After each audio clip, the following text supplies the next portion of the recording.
একজন ব্যক্তি তার পুত্র সন্তান 5 বছরের পুত্র সন্তান নিয়ে নামাজ পড়তে যাচ্ছিলেন। সেখানে একটি অজ্ঞাতনামা গাড়ি উক্ত ব্যক্তিকে তার সন্তানসহ চাপা দিলে ঘটনাস্থলেই তারা মৃত্যুবরণ করেন।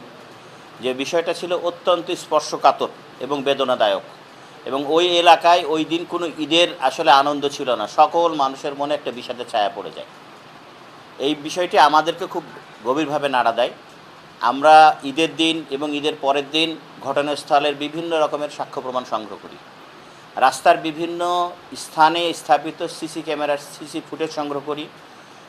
ওই ঘটনাস্থলের যে ডিভাইডার আছে, ডিভাইডারের গায়ে ঘষা লাগা গাড়ির রং এবং রাস্তা দিয়ে চলাচলকারী বিভিন্ন গাড়ির গতিপথ আমরা বিশ্লেষণ করি, এবং কিছু কিছু গাড়ির গতিপথ আমরা অস্বাভাবিক যেগুলো পাই সেগুলো বিশ্লেষণ করার পরে দেখা যায় যে জোয়ানা নামের যে একটা গাড়ি, এই গাড়িটি ঘটনার দিন ওই সময় এই দুর্ঘটনা সংঘটিত করেছে বলে আমরা প্রাথমিকভাবে নিশ্চিত হই। এবং আরও নিশ্চিত হই যে সেই গাড়ির চালক সে কিন্তু আর গাড়ি না চালিয়ে আত্মগোপনে আছে। গাড়ির চালকের অবস্থান আমরা প্রযুক্তির মাধ্যমে নিশ্চিত হয়ে আমাদের ওসি সাহেবের নেতৃত্বে একটি চৌকস দল গাজীপুরের কালিয়াকৈরে এবং ঢাকাতে অভিযান চালিয়ে চালককে এবং গাড়িকে আমরা পরবর্তীতে হাটিকুমড়ুর এলাকা থেকে আটক করতে সমর্থ হই।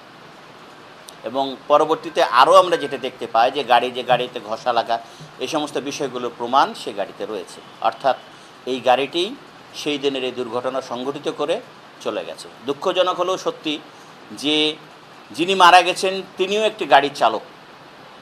যিনি মারা গেছেন তিনিও নাবিল গাড়ির চালক, দীর্ঘদিন ধরে উনি গাড়ি চালনা করে আসছেন। আবার যিনি চাপা দিয়েছেন তিনিও একজন গাড়ির চালক। বিষয়টি কতটা